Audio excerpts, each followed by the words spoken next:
जय माता दी। आप सभी पर माँ भगवती की कृपा सदा सर्वदा बना रहे। प्रिय भक्तजनों, आज आप हमारे YouTube चैनल पर श्रवण कीजिएगा श्री दुर्गा सप्तशती पाठ का पहला अध्याय। आइए हम सभी श्रोताओं मिलकर माँ के चरणों में ध्यान करते हुए इस कथा की रसपान करते हैं। मार्कंडेय जी ने कहा, मैं सूर्य पुत्र सरवर्णी मुनि 8 मुनियों में से एक मुनि है। उनके उत्पन्न होने की कथा को सविस्तार वर्णन करता हूँ, उसे तुम ध्यान देकर श्रवण करो। भगवती महामाया की कृपा से सूर्य पुत्र स्वर्णी जिस प्रकार मनवंतर के अधिष्ठाता हुए, मैं उसी घटना का वर्णन करता हूँ। प्राचीन काल में स्वारोचिक नामक मनवंतर में सूरत नाम के विख्यात एक बहुत ही प्रतापी राजा हुए थे। चैत वर्षोत्पन्न उस सूरत राजा का सारे भूमंडल पर एक से राज्य था। वे प्रजाओं का पालन अपनी संतान के समान किया करते थे। तिस पर भी कुल विध्वंसी नामक क्षत्रिय उनसे द्वेष करने लगे। राजा सूरत की दंड व्यवस्था अत्यंत कठोर था। अपने विपक्षियों के साथ राजा सूरत ने भीषण संग्राम किया। यद्यपि कुल विध्वंसी क्षत्रियों की संख्या अल्प ही थी, किंतु विजय लाभ उन्हीं लोगों को मिला। विरोधियों द्वारा पराजित होकर राजा सूरत अपनी राजधानी में वापस लौटे और अपने देश तक ही अपने राज्य की सीमा निर्धारित कर दी। इससे अधिक वे अपने राज्य का विस्तार न कर सके, बल्कि पहले से शासित भूमि पर भी उन्हें छोड़नी पड़ी। अपनी हार मान लेने पर भी शत्रुओं ने उनका पीछा नहीं छोड़ा और राजा सूरत पर पुनः आक्रमण कर दिया। राजा सूरत का युद्ध के कारण सैन्य बल छीन हो चुका था, इसलिए उनके विश्वस्त मंत्रियों ने ही कुचक्र रचकर सूरत के संपूर्ण राज्य को हस्तगत कर लिया।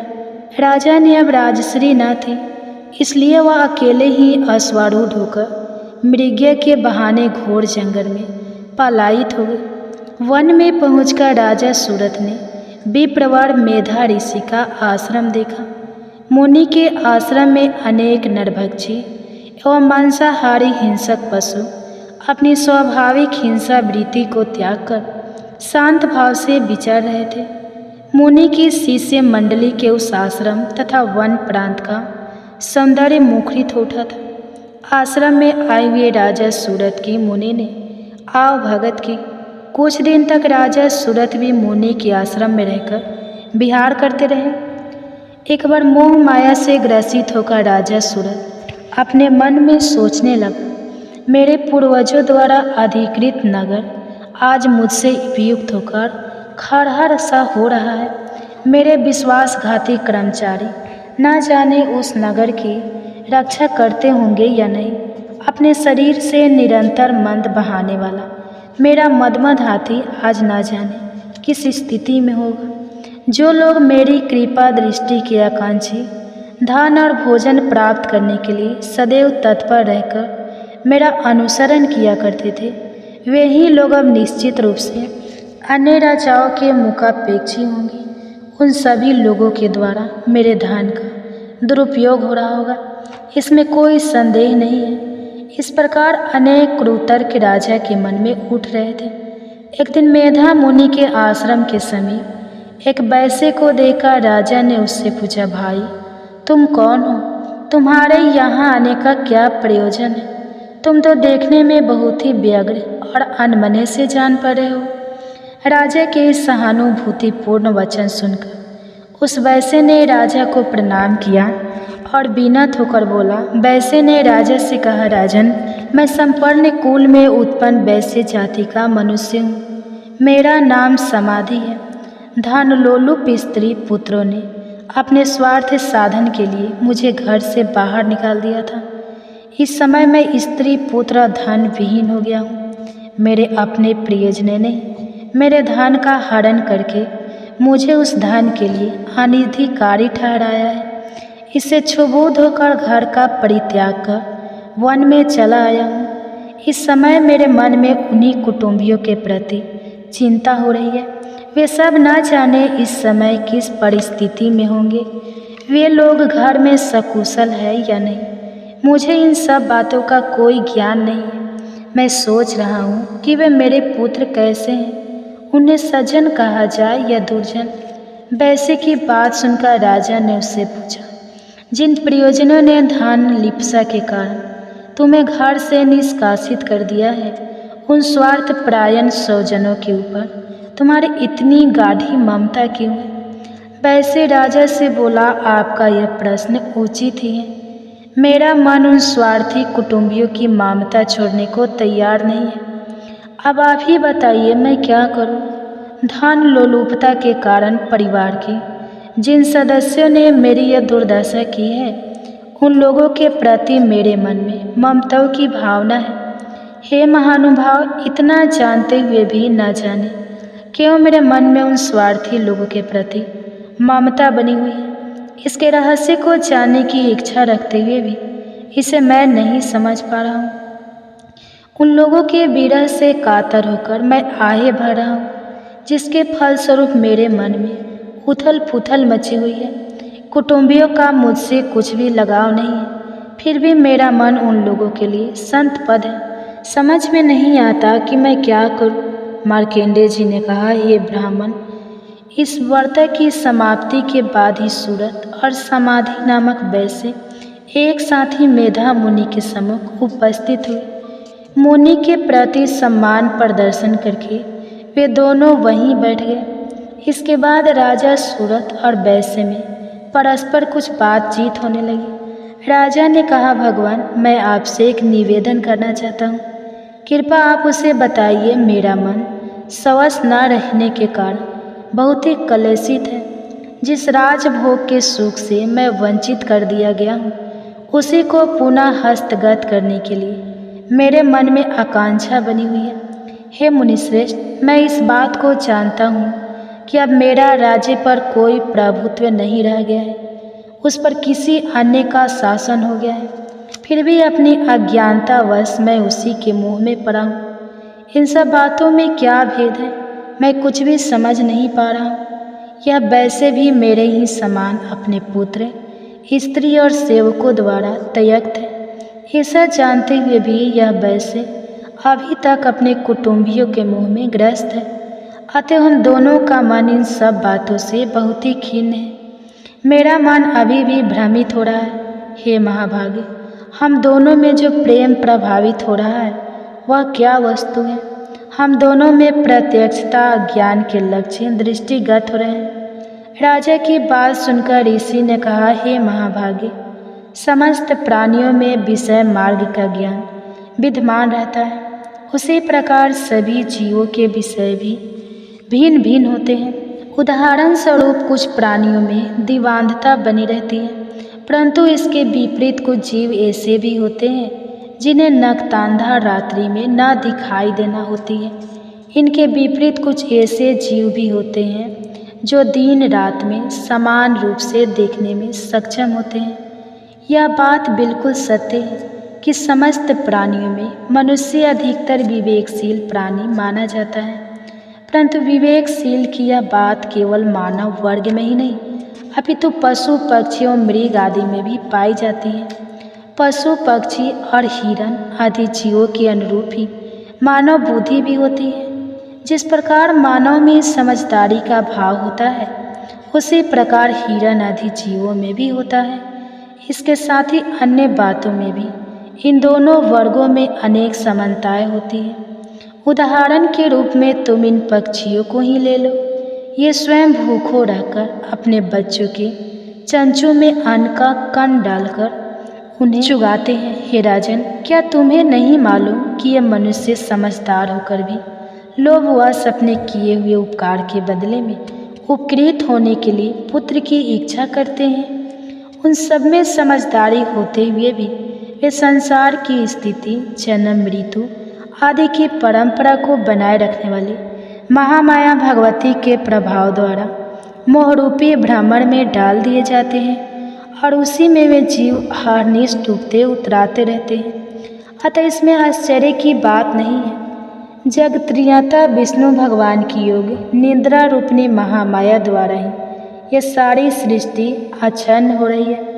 महामाया ज्ञानियों के चित्त को भी बलपूर्वक खींचकर मोह सागर में डालकर मोहग्रस्त कर देती है। इस चराचर सृष्टि की कन्या महामाया ही है। जब ये प्रसन्न होती है तो मनुष्य के उद्धार के लिए मुक्ति लाभ का वर देती है।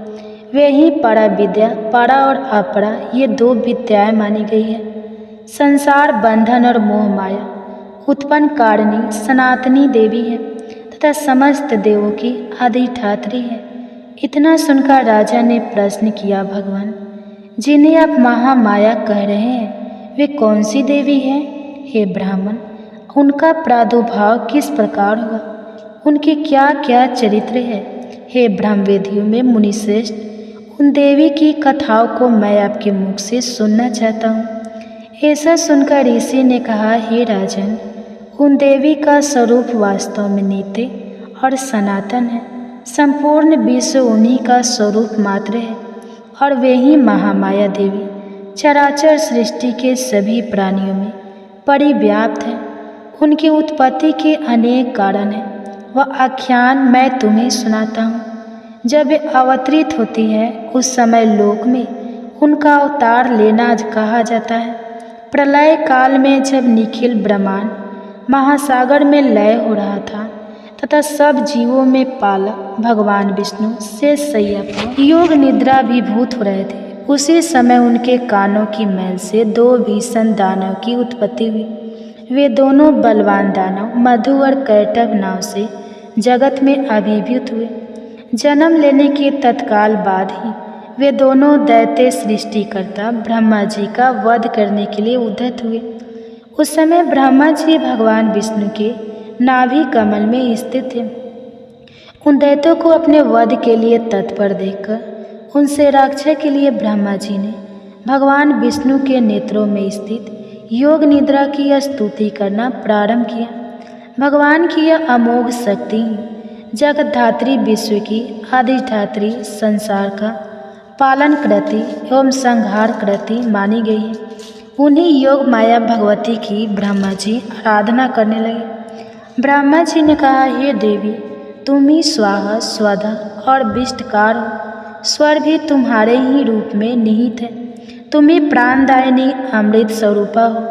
नीति अक्षर प्रणव में अकार ढकार उकार और मकार, इन तीनों मात्राओं में तुम्हारी ही अवस्थिति है।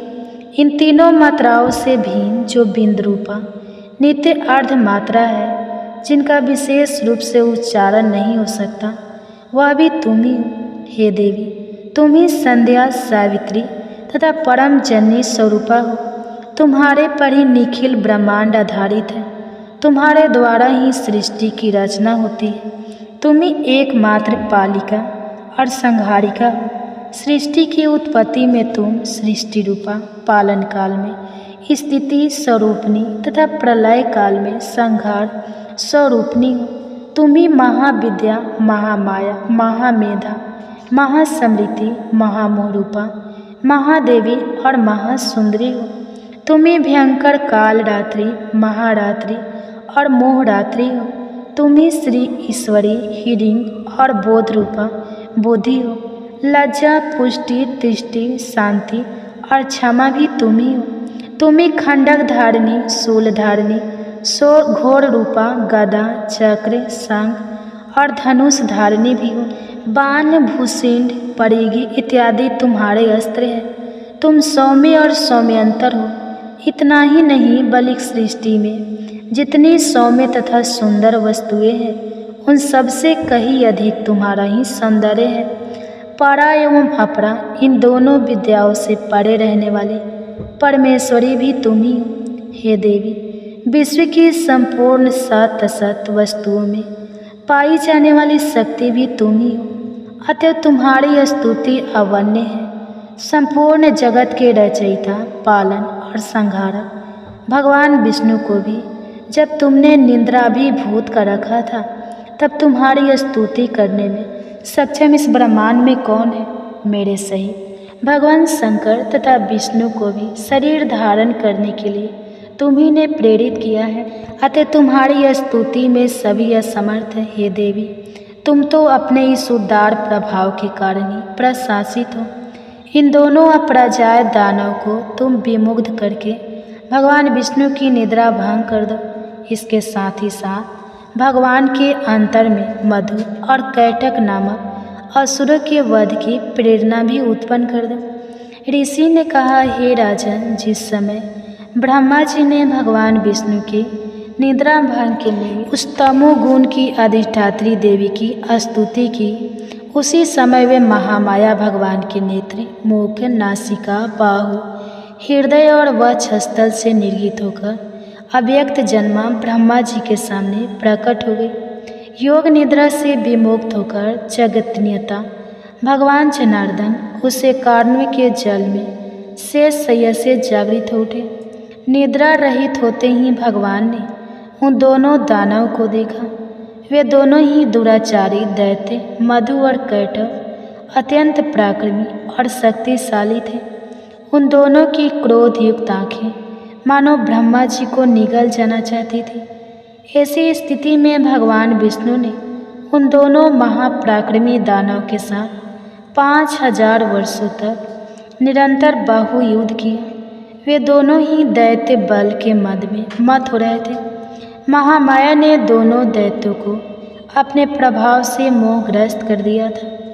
एतदर्थ उन दोनों असुरों ने मोहमुग्ध होकर भगवान विष्णु से कहा, हम लोग तुम्हारी वीरता से अत्यंत प्रसन्न हैं। तुम हम लोगों से अपना इच्छित वर मांग लो।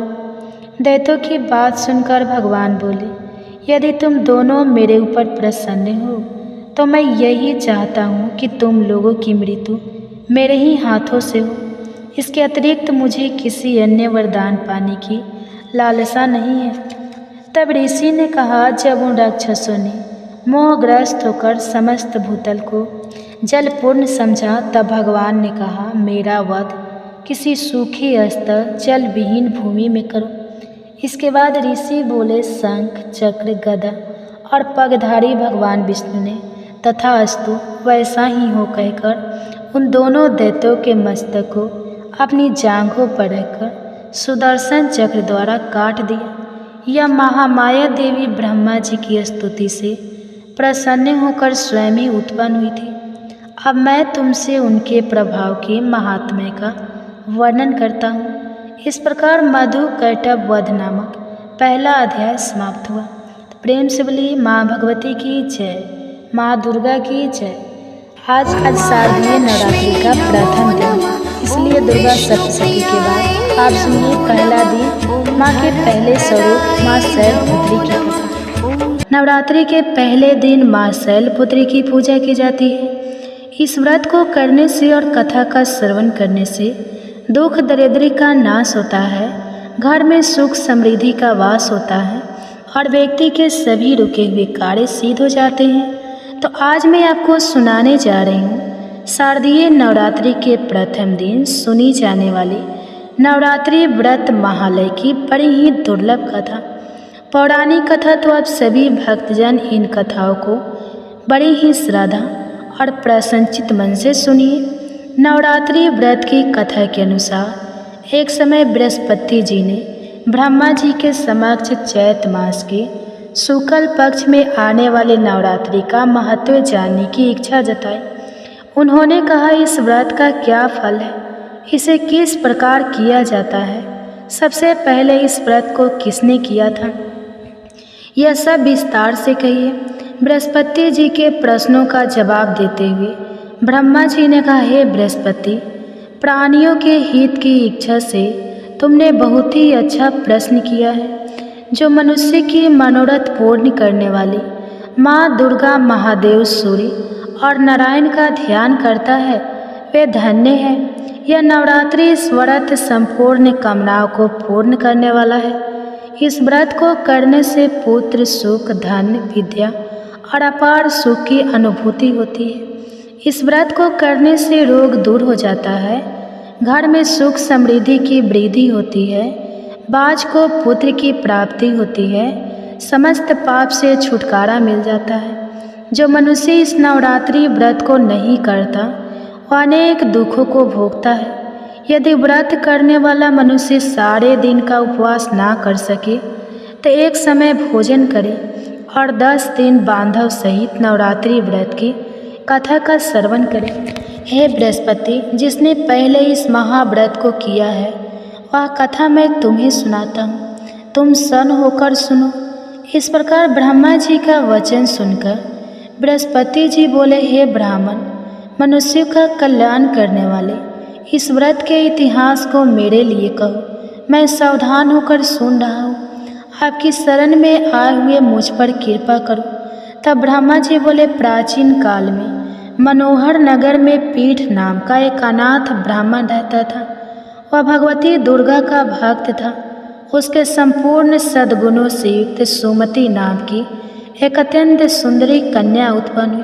वह कन्या सुमति अपने पिता के घर बाल्यकाल में अपनी सहेलियों के साथ क्रीड़ा करती हुई इस प्रकार बढ़ने लगी जैसे शुक्ल पक्ष में चंद्रमा की काला बढ़ती है। उसका पिता प्रतिदिन जब दुर्गा माँ की पूजा करके होम किया करता और उस समय नियम से वहाँ उपस्थित रहती। एक दिन सुमति अपनी सखियों के साथ खेल में लगे और भगवती के पूजन में उपस्थित नहीं हुई।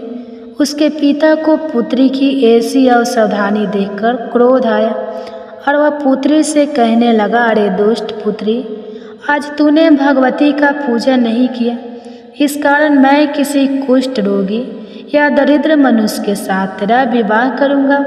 पिता का ऐसा वचन सुनकर सुमति को बड़ा दुख हुआ और पिताजी से कहने लगी, हे पिताजी, मैं आपकी कन्या हूँ तथा सब तरह आपके अधीन हूँ, जैसी आपकी इच्छा हो वैसा ही करो।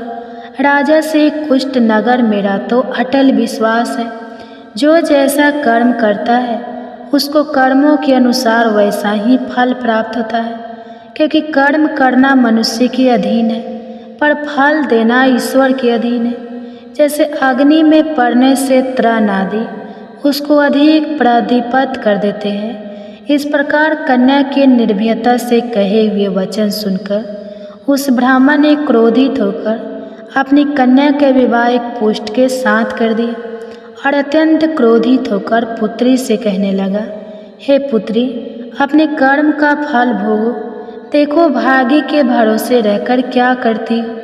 पिता के ऐसे कटु वचनों को सुनकर सुमति मन में विचार करने लगे, अहो मेरा बड़ा दुर्भाग्य है जिससे मुझे ऐसा पति मिला। इस तरह अपने दुख का विचार करती हुई वह कन्या अपने पति के साथ वन में चली गई और डरावनी कुशा युक्त उस निर्जल वन में उन्होंने वह रात बड़े कष्ट से व्यतीत की। उस गरीब बालिका की ऐसी दशा देखकर देवी भगवती ने पूर्व पुण्य के प्रभाव से प्रकट होकर सुमति से कहा, हे दिन ब्राह्मणी, मैं तुमसे बहुत प्रसन्न हूँ, तुम जो चाहो वरदान मांग सकती हो। भगवती दुर्गा का यह वचन सुनकर ब्राह्मणी ने कहा, आप कौन हैं, वह सब मुझसे कहो। तो ब्राह्मणी का ऐसा वचन सुनकर देवी ने कहा, मैं आदि शक्ति भगवती हूँ और मैं ही ब्रह्मा विद्या और सरस्वती हूँ। प्रसन्न होने पर मैं प्राणियों का दुख दूर कर उनको सुख प्रदान करती हूँ। हे ब्राह्मणी, मैं तुझ पर तेरे पूर्व जन्म के पुण्य के प्रभाव से प्रसन्न हूँ। तुम्हारे पूर्व जन्म का वृत्तांत सुनाती हूँ, उसे ध्यानपूर्वक सुनो। तो पूर्व जन्म में निषाद भील की स्त्री थी और अति पतिव्रता थी। एक दिन तेरे पति निषाद ने चोरी की। चोरी करने के कारण तुम दोनों को सिपाहियों ने पकड़ लिया और ले जाकर जेल खाने में कैद कर दिया। उन लोगों ने तुझको और तेरे पति को भोजन भी नहीं दिया। इस प्रकार नवरात्रि के दिनों में तुमने ना तो कुछ खाया और ना जल ही पिया। इस प्रकार 9 दिन तक नवरात्रि का व्रत हो गया। हे ब्राह्मणी, उन दिनों में जो व्रत हुआ उसके प्रभाव से प्रसन्न होकर मैं तुझे मनोवांछित वर देती हूँ। तुम्हारी जो इच्छा हो सो मांग कर। इस प्रकार दुर्गा के वचन सुनकर ब्राह्मणी बोली, अगर आप मुझ पर प्रसन्न हैं तो हे माँ दुर्गे, मैं आपको प्रणाम करती हूँ। कृपा करके मेरे पति का कोढ़ दूर करो। तब देवी ने कहा, उन दिनों तुमने जो व्रत किया था उस व्रत का 1 दिन का पुण्य पति का कोढ़ दूर करने के लिए अर्पण करो। उस पुण्य के प्रभाव से तेरा पति क्रोध से मुक्त हो जाएगा। ब्रह्मा जी बोले, इस प्रकार देवी के वचन सुनकर वह ब्राह्मणी बहुत प्रसन्न हुई और पति के निरोग करने की इच्छा से जब उसने तथास्तु कहा तब उसके पति का शरीर भगवती दुर्गा की कृपा से कुष्ठ रोग से रहित होकर अति कांतिवान हो गया। वह ब्राह्मणी पति की मनोहर देह को देखकर देवी की स्तुति करने लगी। हे माँ दुर्गे, आप दुर्गति को दूर करने वाली, तीनों लोकों का संताप हरने वाली, समस्त दुखों को दूर करने वाली, रोगी मनुष्य को निरोग करने वाली, प्रसन्न हो, मनोवांछित वर देने वाली और दुष्टों का नाश करने वाली, जगत की माता हो। अम्बे, मुझ निरपराध अबला को मेरे पति ने कुष्ठ नर कर घर से निकाल दिया। पिता से तिरस्कृत निर्जल वन में विचल रही हूँ। आपने मेरा इस विपदा से उद्धार किया है। हे देवी, आपको प्रणाम करती हूँ, मेरी रक्षा करो। ब्रह्मा जी बोले, हे बृहस्पति, उस ब्राह्मणी की ऐसी स्तुति सुनकर देवी बहुत प्रसन्न हुई और ब्राह्मणी से कहा, हे ब्राह्मणी, तेरे उदाल नामक अति बुद्धिमान, धनवान, कृतिवान और जितेंद्रिय पुत्र शीघ्र उत्पन्न होगा। ऐसा वर प्रदान करके देवी ने ब्राह्मणी से फिर कहा, हे ब्राह्मणी, और जो कुछ तेरी इच्छा हो मांग लो। भगवती दुर्गा का ऐसा वचन सुनकर सुमति ने कहा, हे भगवती दुर्गे, अगर आप मुझ पर प्रसन्न हैं तो कृपा कर मुझे नवरात्रि व्रत की विधि और उसके फल का विस्तार से वर्णन करें। इस प्रकार ब्राह्मणी के वचन सुनकर देवी दुर्गा ने कहा, हे ब्राह्मणी, मैं तुम्हें संपूर्ण पापों को दूर करने वाले नवरात्रि व्रत की विधि बताती हूँ, जिसको सुनने से मोक्ष की प्राप्ति होती है। आश्विन मास के कृष्ण पक्ष की प्रतिपदा से लेकर 9 दिन तक विधि पूर्वक व्रत करें। यदि दिन भर का व्रत ना कर सके तो एक समय भोजन करें। विद्वान ब्राह्मणों से पूछकर घट स्थापना करें और वाटिका बनाकर उसको प्रतिदिन जल से सींचे। महाकाली, महालक्ष्मी और महासरस्वती देवी की मूर्तियां स्थापित करके उनकी नित्य विधि सहित पूजा करें और पुष्पों से विधि पूर्वक अर्घ दें। बिजौड़ा के फल से अर्घ देने के रूप की प्राप्ति होती है। जायफल से अर्घ देने से कृति, दाग से अर्घ देने से कार्य की सिद्धि होती है। आंवले से अर्घ देने से सुख की प्राप्ति और केले से अर्घ देने से आभूषणों की प्राप्ति होती है। इस प्रकार पुष्पों और फलों से अर्घ देकर व्रत समाप्त होने पर 9वें दिन यथा विधि हवन करें। खांड, घी, गेहूँ, शहद, जो तिल, बेल, नारियल, दाख और कदम्ब आदि से हवन करें। गेहूँ से होम करने से लक्ष्मी की प्राप्ति होती है। खीर एवं चंपा के पुष्पों से धन की और बेल के पत्तों से तेज और सुख की प्राप्ति होती है। आंवले से कृति और केले से पुत्र की, कमल से राज सम्मान की और दाखों से संपदा की प्राप्ति होती है। खांड, घी, नारियल, शहद, जौ और तिल तथा फलों से होम करने से मनोवांछित वस्तु की प्राप्ति होती है। व्रत करने वाले मनुष्य इस विधि विधान से होमकार आचार्य को अत्यंत नम्रता के साथ प्रणाम करें और यज्ञ की सिद्धि के लिए उसे दक्षिणा दें। इस प्रकार बताई हुई विधि के अनुसार जो व्यक्ति व्रत करता है उसके सब मनोरथ सिद्ध होते हैं। इसमें तनिक भी संदेह नहीं है। इन 9 दिनों में जो कुछ दान दिया जाता है उसका करोड़ों गुना फल मिलता है। इस नवरात्रि व्रत को करने से अश्वमेध यज्ञ का फल मिलता है। हे ब्राह्मणी, इस संपूर्ण कामनाओं को पूर्ण करने वाले उत्तम व्रत को तीर्थ, मंदिर अथवा घर में विधि के अनुसार करें। ब्रह्मा जी कहते हैं, हे बृहस्पति, इस प्रकार ब्राह्मणी को व्रत की विधि और फल बताकर देवी अंतर्ध्यान हो गई। जो मनुष्य स्त्री इस व्रत को विधि पूर्वक करता है वह इस लोक में सुख प्राप्त कर अंत में दुर्लभ मोक्ष को प्राप्त होता है। हे बृहस्पति, यह इस दुर्लभ व्रत का महात्म्य है जो मैंने तुम्हें बताया है। यह सुनकर बृहस्पति जी आनंद से प्रफुल्लित होकर ब्रह्मा जी से कहने लगे, हे ब्राह्मण, आपने मुझ पर अति कृपा की जो मुझे इस नवरात्रि व्रत का महात्म सुनाया। ब्रह्मा जी बोले, हे बृहस्पति, यह देवी भगवती शक्ति संपूर्ण लोकों का पालन करने वाली है। इस महादेवी के प्रभाव को कौन जान सकता है? तो प्रेम से बोलो देवी भगवती की जय। ओम नमः शिवाय। जय माता दी। प्रिय भक्तजनों, आज नवरात्रि का प्रथम दिन है, तो आज हम श्रवण करेंगे माता दुर्गा के प्रथम रूप माँ शैलपुत्री की कथा। माँ दुर्गा अपने पहले स्वरूप में शैलपुत्री के नाम से पूजी जाती है। पर्वतराज हिमालय की पुत्री होने के कारण इनका नाम शैलपुत्री पड़ा। अपने पूर्व जन्म में यह प्रजापति दक्ष की कन्या के रूप में उत्पन्न हुई थी, तब इनका नाम सती था। इनका विवाह भगवान शंकर जी से हुआ था। एक बार प्रजापति दक्ष ने बहुत बड़ा यज्ञ किया, जिसमें उन्होंने समस्त देवताओं को अपना यज्ञ भाग प्राप्त करने के लिए निमंत्रण दिया, किंतु शिव जी को उन्होंने इस यज्ञ में आमंत्रित नहीं किया। देवी सती ने जब सुना कि हमारे पिता एक अत्यंत विशाल यज्ञ का अनुष्ठान कर रहे हैं, तब वहां जाने के लिए उनका मन व्याकुल हो उठा। अपनी यह इच्छा उन्होंने भगवान शिव को बताई, तो भगवान शिव ने कहा, हे प्रिय पार्वती, प्रजापति दक्ष किसी कारणवश हमसे रुष्ट है। अपने यज्ञ में उन्होंने समस्त देवताओं को निमंत्रण दिया है, किंतु हमें जानबूझकर नहीं बुलाया है। ऐसी स्थिति में तुम्हारा वहां जाना किसी भी प्रकार शेष कर नहीं होगा। शंकर जी के इस उपदेश से सती को कोई बोध नहीं हुआ और पिता का यज्ञ देखने माता बहनों से मिलने की इनकी व्यग्रता किसी भी प्रकार काम नहीं हुई। उनका प्रबल आग्रह देखकर अतः शंकर जी ने उन्हें वहां जाने की अनुमति दे ही दी। इस प्रकार माता सती पिता के घर पहुंच गई और पिता के घर पहुंचकर देखा कि कोई भी उनसे आदर और प्रेम से बातचीत नहीं कर रहा। केवल उनकी माता ने ही उन्हें स्नेह से गले लगाए।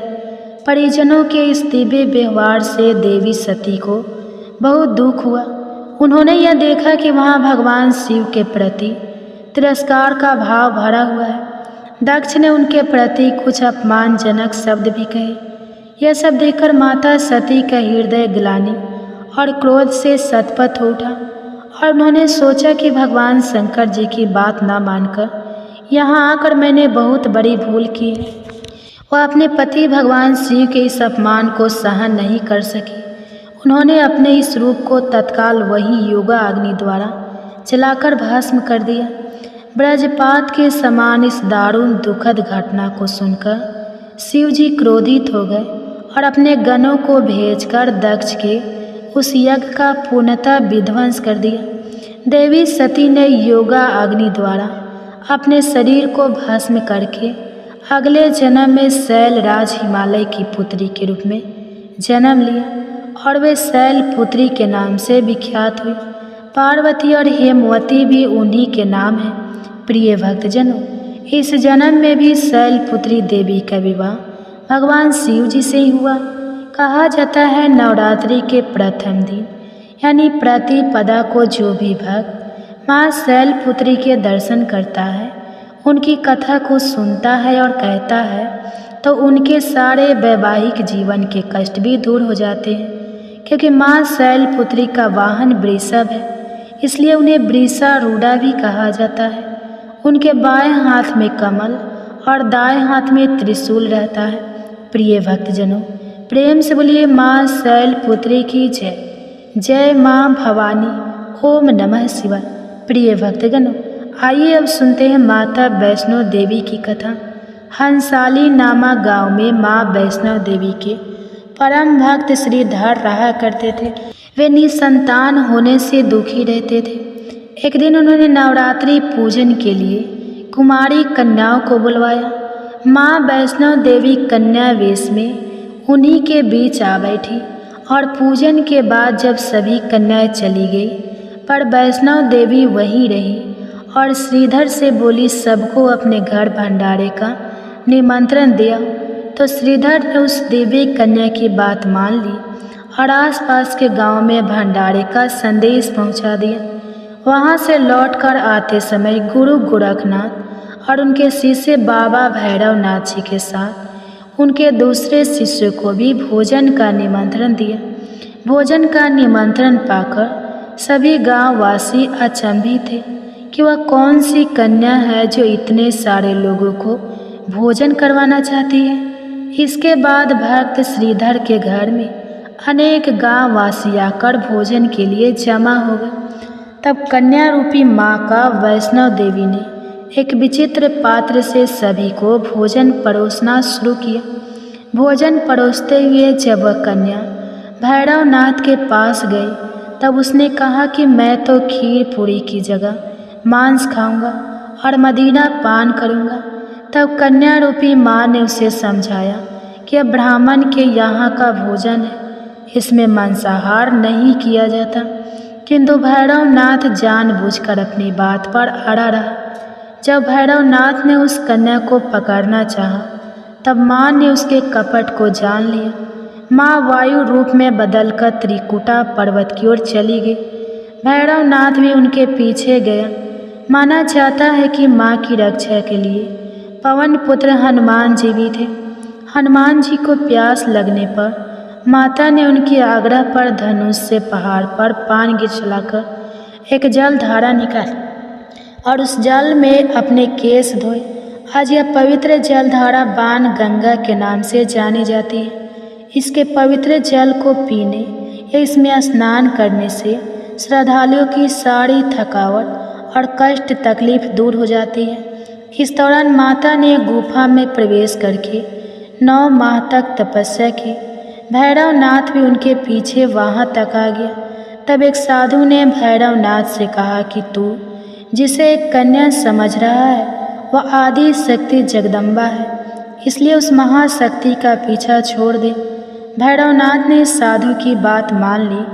तब माता गुफा की दूसरी ओर से मार्ग बनाकर बाहर निकल गई। यह गुफा आज भी अर्धकुमारी या आदि कुमारी या गर्भजून के नाम से प्रसिद्ध है। अर्धकुमारी के पहले मान की चरण पादुका भी है। यह वह स्थान है जहाँ माता ने भागते भागते मुड़कर भैरवनाथ को देखा था। गुफा से बाहर निकलकर कन्या ने देवी का रूप धारण किया। माता ने भैरवनाथ को चेताया और वापस जाने को कहा। फिर भी जब वह नहीं माना तो माता गुफा के भीतर चली गई। तब माता की रक्षा के लिए हनुमान जी गुफा के बाहर ही थे और उन्होंने भैरवनाथ से युद्ध किया। भैरवनाथ ने फिर भी हार नहीं मानी। जब वीर हनुमान निडर होने लगे तब माता वैष्णवी ने महाकाली का रूप लेकर भैरवनाथ का संहार कर दिया। भैरवनाथ का सिर कटकर भवन से 8 किलोमीटर दूर त्रिकुट पर्वत की भैरव घाटी में गिरा। उस स्थान को भैरवनाथ के मंदिर के नाम से जाना जाता है। जिस स्थान पर माँ वैष्णव देवी ने हट्टी भैरवनाथ का वध किया वह स्थान पवित्र गुफा अथवा भवन के नाम से प्रसिद्ध है। इसी स्थान पर माँ महाकाली, दाई माँ महासरस्वती, मध्य में और महाकाली महालक्ष्मी बाई पिंडी के रूप में गुफा में विराजमान है। इन तीनों के सम्मिलित रूप को ही माँ वैष्णव देवी का रूप कहा जाता है। कहा जाता है कि अपने वध के बाद भैरवनाथ को अपनी भूल का पश्चाताप हुआ और उसने माँ से क्षमा दान की भीख मांगी। माता वैष्णव देवी जानती थी कि उन पर हमला करने से पीछे भैरव की प्रमुख मनसा मोक्ष प्राप्त करने की थी। उन्होंने न केवल भैरव को पूर्ण जन्म के चक्र से मुक्ति प्रदान की बल्कि उसे वरदान देते हुए कहा कि मेरे दर्शन तब तक पूरे नहीं माने जाएंगे जब तक कोई भी भक्त मेरे बाद तुम्हारे दर्शन नहीं करेगा।